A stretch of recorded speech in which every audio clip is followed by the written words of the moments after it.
The cure that broke humanity. The hall at the International Bio Summit was built for moments like this. Floor-to-ceiling glass walls looked out over the Geneva skyline, reflecting the winter sun. The vaulted ceiling pulsed with slow waves of blue light, an imitation heartbeat set to a tempo meant to calm. But nothing in the room was calm. 100 cameras hovered on whisper-quiet drone rotors. Rows of dignitaries sat rigid, flags glittering in their lapels. Journalists hunched over hollow tablets, their eyes flicking between the stage and their feeds as if afraid to miss the next century-defining soundbite. Then the lights dimmed and the hollow banner above the stage shifted into 6 words in clean white font. CRISPR-immune rewrite, the cure that ends suffering. The murmur in the crowd grew into a restless pulse. Dr. Elisa Marrow, 63 years old, a Nobel laureate twice over, stepped into the spotlight. Her voice carried the quiver of a woman who understood the weight of her words. "We have done it," she began, pausing until the room fell silent. "A one-time treatment that will erase nearly every major disease in the human genome. Cancer, bloodborne pathogens, degenerative organ failures, permanent immunity to over 2,000 classified illnesses, cheap, accessible, for everyone." A gasp rolled through the audience. Then the applause struck, sharp and deafening. Delegates from rival nations stood side by side, clapping until their hands reddened. The sound was a tidal wave that threatened to drown the rest of her words. Marrow waited for it to fade. "We have spent centuries fighting disease one battle at a time. Today we end the war. This is not a treatment. This is freedom." The announcement detonated across the planet. Global feeds switched to rolling coverage within minutes. Every language found its own headline. The last hospital visit, the end of illness, a world without disease. Within days, the rollout began. Treatment centers appeared almost overnight. Stadiums, malls, airport hangars, transformed into lines of recliners and medical pods. The therapy was simple, a painless infusion paired with a precision photonic pulse. Recipients described a spreading warmth in the chest, followed by a strange clarity, as if a fog they hadn't known was there had lifted. Clips hit the net like sparks in dry grass. A boy in Cape Town whose leukemia had been declared terminal walking out of the clinic cancer-free. A miner in Bolivia, his tuberculosis gone, drawing a slow, unbroken breath and laughing until he cried. A woman in Boston with advanced multiple sclerosis standing without support for the first time in years, her hands trembling as she realized her legs were steady. Within hours, the footage was everywhere. On morning shows, on billboards, projected onto city skyscrapers. Hashtags like "Our Done with Disease" and "Forever" well became universal slogans. By the 6th month, adoption curves were near vertical. Half the planet's population had received the rewrite. Big Pharma's advertising engine pushed it beyond necessity. Why wait until you're sick? Upgrade now. Live without fear. Politicians used it as a rallying point. "This is our moon landing," declared the U.S. president in a live address. "This is the moment our children will read about in history books." Celebrities streamed their own treatments, grinning for millions of followers. In Sydney, the national rugby team took the cure together on live TV, joking about being invincible for the championship season. The world threw itself into the future. In Los Angeles, people slept on sidewalks outside the convention center, where 6 cavernous halls processed 10,000 patients a day. Food trucks set up along the street, serving free coffee and breakfast to those in line. A DJ played music to keep spirits high, turning the wait into a festival. In Paris, the Champ de Mars was turned into an open-air recovery lounge. Rows of reclining chairs under the shadow of the Eiffel Tower, champagne in hand, the newly treated compared afterglow selfies. In São Paulo, clinics never closed. Staff rotated in 12-hour shifts, running on caffeine, and the thrill of being part of something historic. Neon billboards downtown counted in real time how many citizens had received the rewrite. But not everyone joined the celebration. On the 4th week of the rollout, the Southeast Asia Cooperative, a bloc of 11 nations with a long memory for foreign biotech missteps, released a joint broadcast. "The science is promising," their prime minister said, standing at a podium flanked by ministers. "The results so far are extraordinary, but our policy remains unchanged. No genetic medical interventions will be approved without decades of independent safety data. It wasn't the first time they had stood apart. 2 years earlier, they had triggered a minor trade war by banning all imports of foreign rice and rice products after discovering undisclosed genetic modifications in export strains. At the time, Western media mocked them as superstitious isolationists. The same mockery returned now. Late-night hosts joked about plague mass and witch doctors. Talk show panels accused the bloc of sacrificing its citizens to political pride. Memes spread, ministers' faces pasted onto medieval woodcuts of apothecaries. Inside the bloc, the message was different. We've survived by not gambling with what we put in our people's bodies. By the third month outside their borders, the cure was everywhere. Rural clinics were delivered by drone, their roofs unfolding into instant medical bays. In wealthy cities, VIP packages emerged, same-day results, private suites, and embossed immunity certificates in polished frames. Children wore cure-themed t-shirts to school. Corporations offered it as a hiring perk. The world felt unstoppable, yet here and there, quiet ripples of unease surfaced. A pediatrician in Toronto posted an anonymized case study of a child who took 4 weeks to heal from a playground cut. She called it an unusual immune lag. It drew a few puzzled replies, then vanished into the feed. A military medic in Berlin mentioned stubborn colds spreading faster than usual through a vaccinated unit. His post disappeared after being flagged for medical misinformation. A researcher in Nairobi logged a cluster of mild but lingering post-op infections in otherwise healthy patients who had received the rewrite. He filed an internal report. It was never acknowledged. The whispers were too small to be heard over the chorus of celebration. For most of the world, disease was over. Humanity had won, and in the rush to declare victory, no one noticed the fine cracks spidering beneath the surface of the miracle they had just built their future on. It began as a handful of cases. A man in Madrid dead from an infected paper cut, a teenager in San Diego gone within days from what started as a head cold, an elderly woman in Oslo, post-op from a routine hip replacement, slipping into septic shock despite flawless surgery. Individually, they were tragedies. Together, they were the first cracks in the miracle. Hospitals at first treated them as anomalies, statistical noise in a system treating billions. But the reports multiplied. In cities where half the population had received the CRISPR cure, emergency rooms began to fill not with the old enemies of humanity, cancer, AIDS, hepatitis, but with the ghosts of the past. Pneumonia, staph infections, seasonal flu, things that should have been a one-day inconvenience now turning fatal. By month 11, mortality graphs in most treated nations had begun a slow but steady climb. The spikes were in the wrong places, not in oncology wards or infectious disease clinics, but in the pediatric wings and general care units. It was as if the immune system had been taught to fight a few enemies perfectly and forget every other battle it had ever learned. The pressure on Big Pharma was immediate and crushing.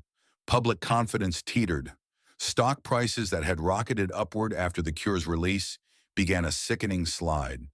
In response, the corporations responsible for manufacturing the rewrite formed the Global Immunological Stability Task Force, a name that sounded reassuring enough to buy them a little time.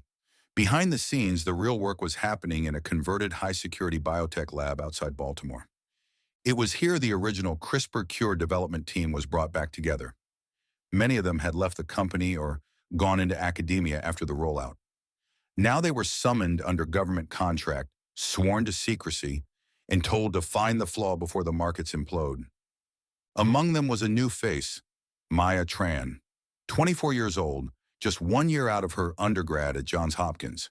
She'd been a research assistant on a dietary immunology project before being recommended to the team by a mentor who thought her pattern recognition instincts were unusual. For the first month, the lab worked 20-hour days, running blood profiles, simulating immune responses in vitro, searching for a pathogen, a mutation, anything they could point to as the cause. They found nothing consistent. The rewrite itself remained exactly as programmed. The breakthrough came by accident.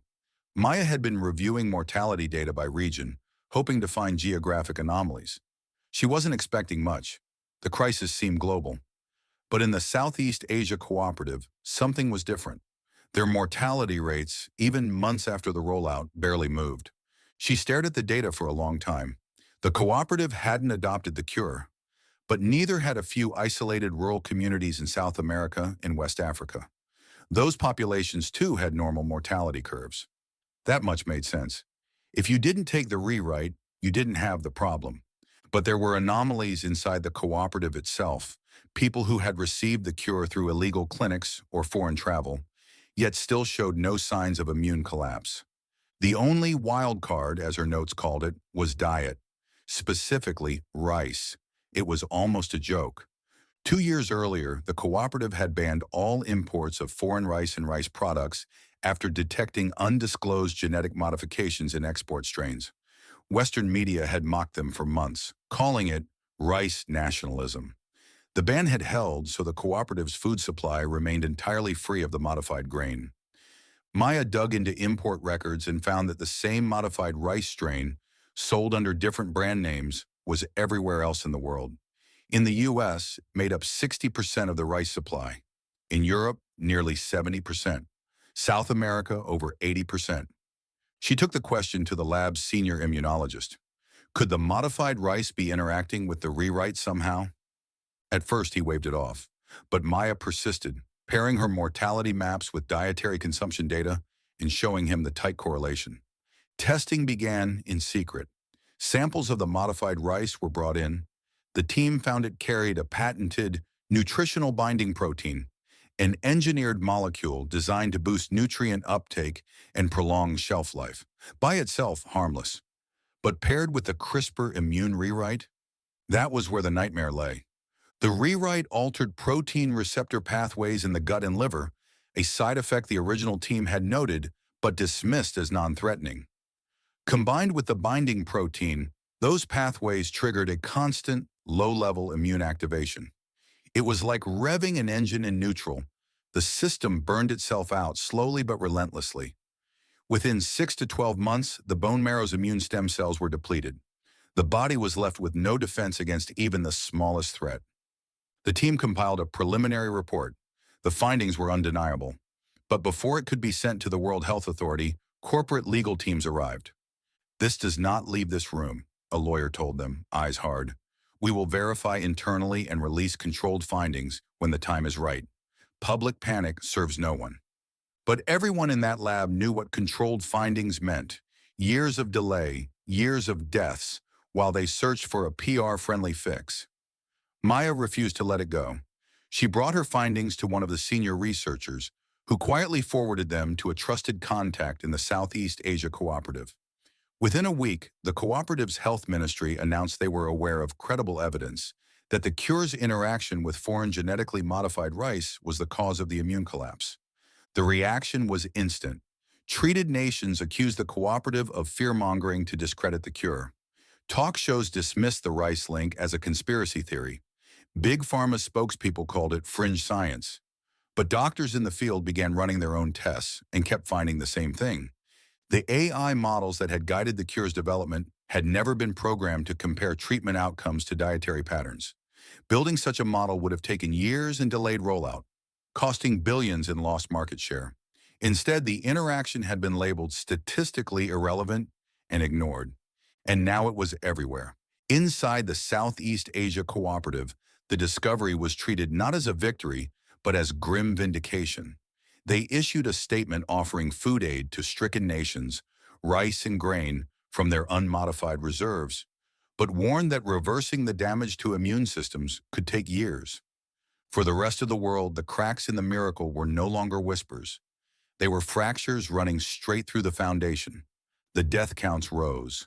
The panic began.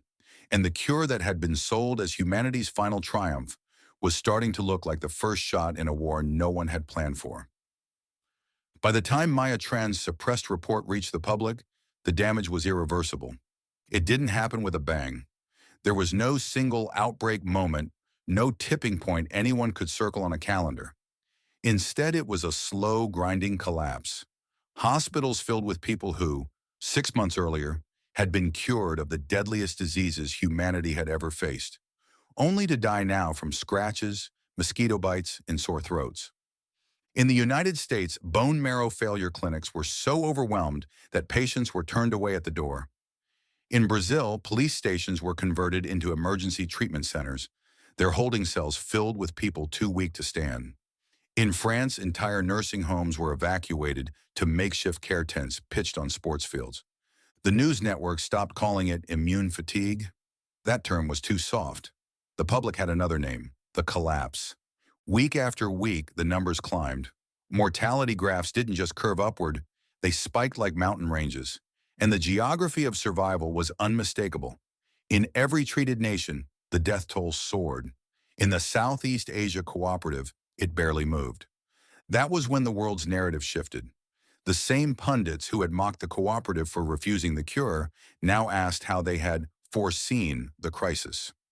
On the streets of Manila, banners read, "We did not bend." International media, still reluctant to name the rice link, called it the Jakarta effect, the immunity gap between the bloc and the rest of the planet. For the cooperative, it wasn't a slogan, it was leverage. Big Pharma's executives were summoned before parliamentary hearings in London, Washington, and Canberra. The broadcast drew record viewership. "You knew this interaction was possible," one lawmaker accused, waving a printed copy of an internal email. The CEO of GeneSys Therapeutics, the largest cure manufacturer, leaned into his microphone. "We knew it was theoretically possible. The probability was judged low." "You didn't model for it," the lawmaker cut in, "because your AI wasn't programmed to." "That's not. It would have taken too long to fix the model, yes or no?" A pause. "Yes." The clip went viral within minutes. In the comments, people posted the same phrase again and again. "They sold us death." Protests followed. In Los Angeles, thousands marched outside the corporate tower that housed GeneSys's West Coast offices. In Berlin, a biotech conference was overrun by demonstrators holding up enlarged photos of their dead relatives. In São Paulo, angry crowds pulled down a 10-story banner that had once promoted the cure, burning it in the street.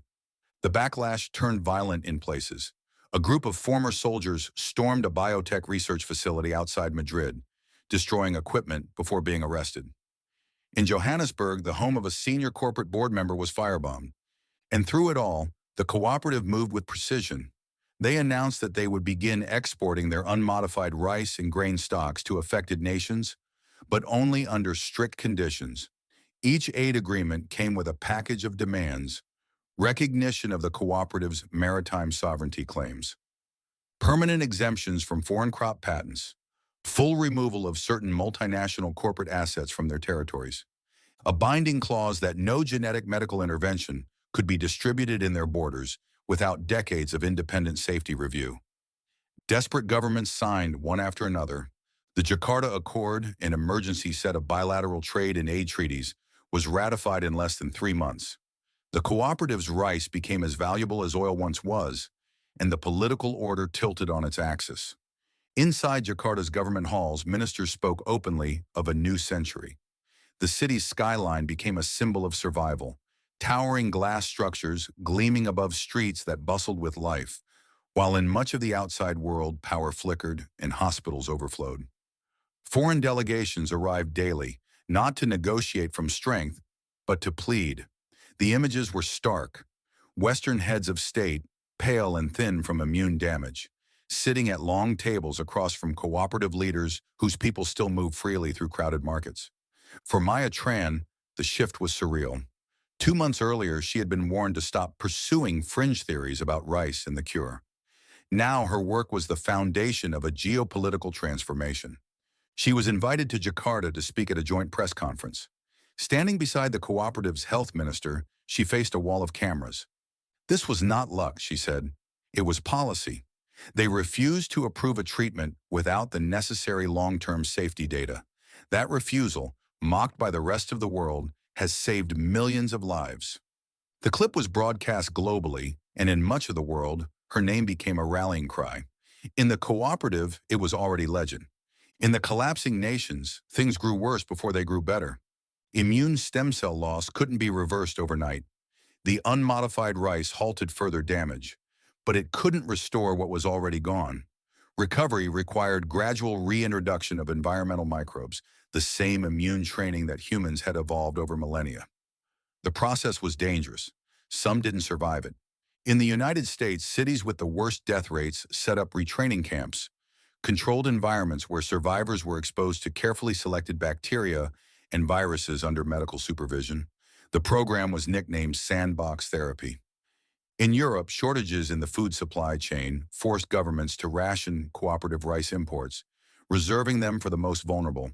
Smuggling rings formed, trading sacks of grain for gold, jewelry, even vehicles. Big Pharma's influence shattered. Class action lawsuits multiplied.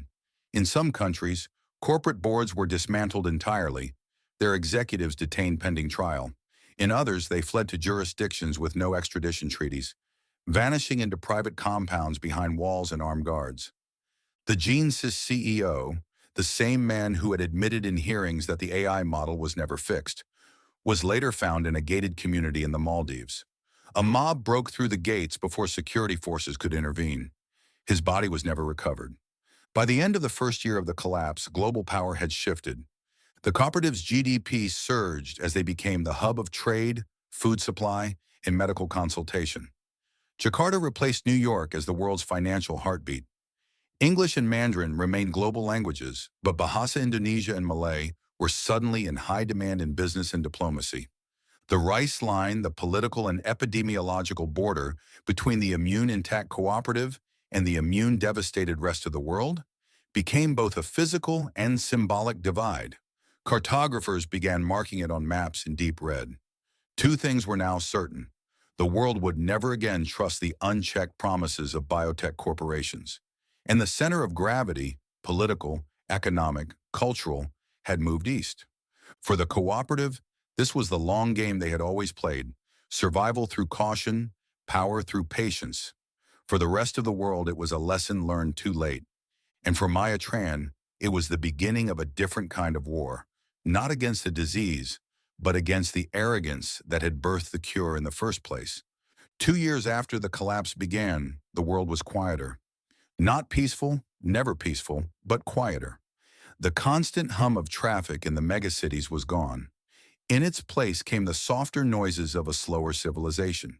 Bicycle chains clicking, market stalls opening, the creak of handcarts on rebuilt streets. In the nations that had taken the cure, populations were half what they had been. Some cities had hollowed out entirely, their empty towers left to gather dust. Others shrank into dense walled cores, the rest of the sprawl reclaimed by weeds and wind. In the Southeast Asia Cooperative, life continued much as before, but now with more watchful eyes at the ports, more security on the streets, more foreign accents in the markets. The bloc had become the heart of trade, the sole source of the unmodified rice and grain that kept immune collapse at bay. Ships laden with food sailed under their flag to every continent, and no one dared challenge their terms. For survivors in the collapsed nations, recovery was measured in microbes. The sandbox therapy programs had expanded into massive immune retraining facilities. Here, survivors were exposed to carefully sequenced bacteria, viruses, and fungi under constant monitoring. A missed dosage could mean a fatal infection. Too much exposure too soon could send a patient into septic shock. The process took months, sometimes years, and not everyone made it. Those who did emerged thinner, scarred, and stronger, their immune systems slowly relearning the language of survival. In London, retraining patients planted vegetable gardens inside the therapy compounds, using unmodified soil brought in at great cost from the cooperative. In Chicago, an old stadium had been converted into a biome dome, where carefully managed ecosystems of plants, insects, and microorganisms became living classrooms for immune rebuilding. The Jakarta Accord was signed on a humid August morning in the cooperative's capital. Representatives from 47 nations, many still weak from the collapse, gathered in a vast conference hall draped with the cooperative's red and gold banners. The Accord's terms were sweeping: a permanent global ban on human gene editing medical interventions, without decades of independent safety testing. Full disclosure requirements for all genetically modified food exports, the creation of a global oversight body headquartered in Jakarta, staffed equally by scientists from member nations and independent observers. For the cooperative, it was a diplomatic coronation.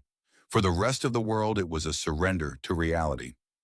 Maya Tran stood at the back of the hall, watching as the signatories pressed their seals into the parchment. She hadn't wanted to be here. She wasn't a politician, and she hated the way journalists followed her, looking for a soundbite. But the cooperative insisted her discovery was the turning point that had kept them standing while the rest of the world fell. When her name was announced, the hall erupted in applause. This was not the work of one person, she told them. This was the work of science that listened to doubt. We do not survive by rushing forward. We survive by asking, always asking, what we might have missed. The applause came again, softer this time, as if those listening understood the weight of what she was saying. Maya Tran's calling had shifted. She could no longer be just a scientist. She had to become a watchdog. The collapse had proven a truth humanity should have learned centuries ago, that as long as corporate greed controlled AI and research without oversight, as long as decisions were made by entities without morality or basic human decency, the future could never be safe. The next disaster wouldn't look like the last one, but it would come unless someone stood in the way. Her face appeared on stamps and coins in the cooperative. Schools used her story in their science curriculums. In the collapsed nations, she became a symbol of what had been lost. Not just lives, but the trust that had been squandered. The Rice Line was marked on every map. It wasn't just a geopolitical border anymore. It was a reminder etched into history. On one side, life as it had always been. On the other, a desperate climb back from the edge of extinction. With CRISPR now banned and the pharmaceutical empires dismantled, drug production shifted to smaller, state-owned labs and international cooperatives. It was slower, less profitable, and far more heavily monitored. Big Pharma was gone. What remained of the corporations had been broken up, their assets seized, their leadership tried in international tribunals. Some were sentenced to life in prison. Others were barred from ever working in medicine or biotech again. The trials were broadcast live, the evidence shown in unflinching detail, the emails dismissing dietary interaction models, the cost-benefit analyses that had weighed human lives against market share. The verdicts were as much for the public as for the law. People needed to see the rot laid bare. In Jakarta's harbor, a monument rose, two massive hands carved from white marble, cupping a single grain of rice. The inscription was simple: in caution, survival. Tourists and foreign dignitaries came to see it, but for locals it was part of the skyline now, a reminder that patience had saved them when nothing else could. And yet, even in this new balance, not everyone slept easily. At the cooperative's deep space listening post on Sumatra's western coast, operators monitored the quiet hiss of the cosmos. Most of the time, it was routine. Pulsars ticking like cosmic clocks, solar storms from distant stars. Then one night, a signal came in. It wasn't loud, but it was clear. A slow, deliberate transmission, repeated 3 times. The system's AOM flagged it as structured language. Human analysts confirmed it within hours. When decoded, the message was chillingly precise. Subject species, Homo sapiens. Immune fragility induced via environmental vector. Method, viable, repeatable. Status, observed for secondary vulnerability. The operator stared at the printout. The message hadn't come from Earth. It hadn't even come from the solar system. The report went to Jakarta within the hour. A closed session of the cooperative's leadership debated whether to release it. For now, it stayed classified. Maya saw it only weeks later, handed to her by a contact in the health ministry. She read it twice, then a third time, her stomach tightening with each word. The last line burned into her mind. The cure didn't just break them, it showed us how to do it again. She looked out over Jakarta's skyline, the shining towers, the bustling markets, the harbor where ships laden with rice departed daily for the wounded world, and wondered how long they had before someone tried.